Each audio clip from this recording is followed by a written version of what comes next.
warahmatullahi wabarakatuh.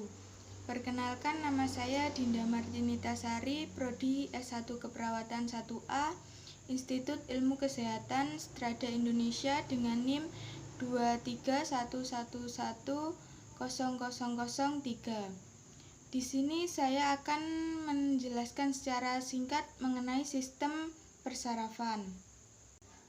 Jaringan persarafan manusia itu ada 3, yaitu 1. Neuron atau sel saraf, 2. Sel penyokong atau neuroglia pada SSP, dan sel sekawan pada SST, 3. Mielin. 1. Sel saraf atau neuron merupakan unit anatomis dan fungsional sistem persarafan. Fungsi neuron adalah menghantarkan impuls saraf ke seluruh tubuh atau somatik dan visceral. Bagian-bagian neuron yaitu 1. Badan sel atau badan sel yang terdapat inti sel di dalamnya, 2. Dendrit menghubungkan impuls menuju badan sel, 3. Akson menghantarkan impuls keluar badan sel. 2. Sel penyokong atau neuroglia pada SSP dan sel sekawan pada SST. Ada 4 neuroglia, yaitu 1. Mikroglia berperan sebagai fagosit, 2. Ependima berperan dalam produksi CSF, 3. Atrosit berperan menyediakan nutrisi neuron dan mempertahankan potensial bioelektrik, 4. Oligodendrosit menghasilkan mielin pada SSP yang merupakan selumbung neuron.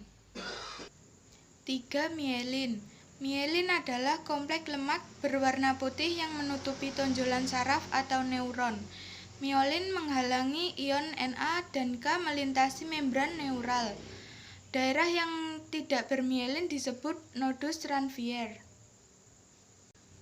Anatomi persarafan. Sistem persarafan manusia dibagi menjadi 2, yaitu 1. Sistem saraf pusat atau SSP terdiri dari otak dan medula spinalis, 2. Sistem saraf tepi atau SST terdiri dari saraf somatik dan saraf otonom. Sistem saraf pusat.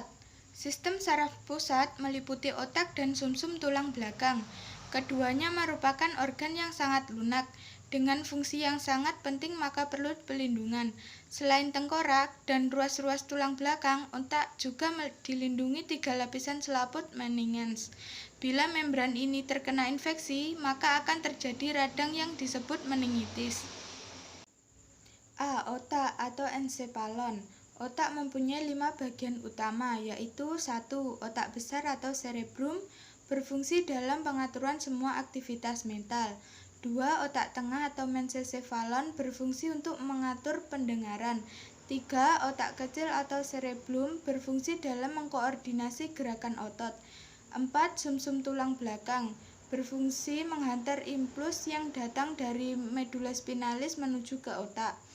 5. Jembatan Farol, berisi serabut saraf yang menghubungkan otak kanan dan otak kiri, juga menghubungkan otak besar dan sumsum tulang belakang. B. Sumsum tulang belakang. Sumsum tulang belakang terbagi menjadi 2 lapisan, yaitu lapisan luar yang berwarna putih dan lapisan dalam berbentuk kupu-kupu yang berwarna kelabu. Fungsi utamanya adalah sebagai pusat gerak refleks. Di dalam sumsum tulang belakang terdapat saraf sensorik, motorik, dan saraf penghubung. Fungsi saraf-saraf tersebut adalah sebagai pengantar impuls dari otak ke otak. 2. Sistem saraf tepi atau SST. Sistem saraf tepi adalah sistem saraf di luar sistem saraf pusat untuk menjalankan otot dan organ tubuh.